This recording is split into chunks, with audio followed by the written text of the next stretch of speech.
visto per dire sto così. Signor Oshimon.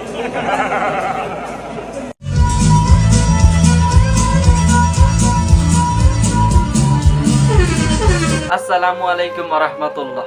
আপনারা সকলে জানেন যে কাতার সরকার কাতারের মধ্যে অনেক কিছু নিষিদ্ধ করে দিয়েছে। তারপরও কিছু লোকেরা সেগুলো রেজিস্ট্রেট ভঙ্গ করে অনেক কিছু করার চেষ্টা করছে এবং নিষিদ্ধগুলো ভঙ্গ করার চেষ্টা করছে। অনেক স্টেডিয়ামের সামনে ডিজে লেগে অনেক জনের নাচ গান করছে, যা আপনারা এখন দেখতে পাচ্ছেন। তাই কাতার সরকার ভেবে নিয়েছে যে কাতার সরকার সকল মসজিদের দরজা খুলে দিয়েছে, সকল ধর্মের লোকেরা যেন মসজিদের ভিতর যেতে পারে। তাই সকল মসজিদের দরজা কাতার সরকারের পক্ষ থেকে খুলে দেওয়া হয়েছে। যাদের মনের মধ্যে ঈমান রয়েছে, যারা প্রকৃত মুমিন, তারা কখনো খারাপ কাজ দেখে অ্যাপ্রিসিয়েট করতে পারে না। তারা সব সময় খারাপ কিছু দেখে তার প্রতিবাদ করতেই থাকে। আমাদের একজন প্রকৃত মুসলিম বোন, তিনি দেখতে পাচ্ছেন যে সকলে নাচ গান করছে। তিনি মনে মনে ভাবলেন তাদেরকে কি করে ইসলামের দাওয়াত দেওয়া যায়। বোনটির নাম হচ্ছে হায়া। তিনি সকলকে কুরআন তেলাওয়াত শোনাচ্ছেন এবং সকলকে হিজাব পরাচ্ছেন। এই ভিডিওটি আপনারা দেখুন। Hear a sound.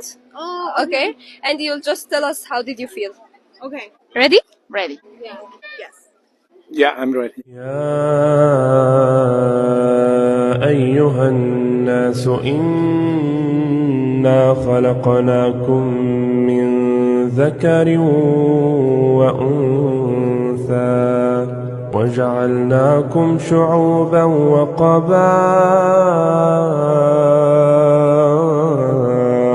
لتعارفوا. What do you feel? Peace, quiet, relaxing. At the beginning is very hard. Yes. Then you pay attention. Calm. Very good. It was like peaceful for her. It's like very peaceful and like soothing.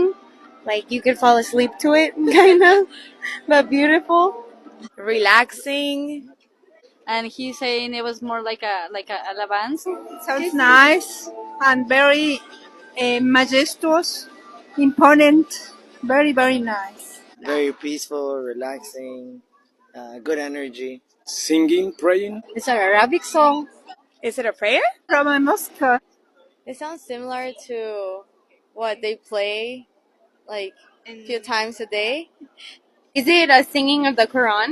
Yes, I know what is Quran. We know the Quran and the sound of the prayer.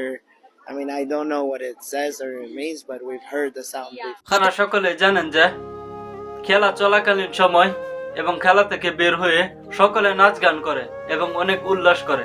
যখন খেলার পরে এই বোনটি তাদেরকে কোরআন শোনায়, তখন তারা বলে যে তাদের মন থেকে অনেক ভালো লাগছে, তাদেরকে অনেক রিল্যাক্স মনে হচ্ছে। হয়তো মনে হয় জীবনে কেউ কোরআনের আওয়াজ শুনতে পায়নি এবং তারা মনে করবে যে যখন জীবনে অনেক কাল চলে যাবে, যখন তাদের মনে হবে যে তাদের রিল্যাক্স হবার জন্য হয়তোবা কোনো মানুষ সেই কোরআনের বার্তা শুনতে চাইবে। সেই বোনটি থেমে যায়নি, বরং যারা জীবনে হিজাব করেনি তাদেরকে হিজাব পরিয়ে দিচ্ছেন।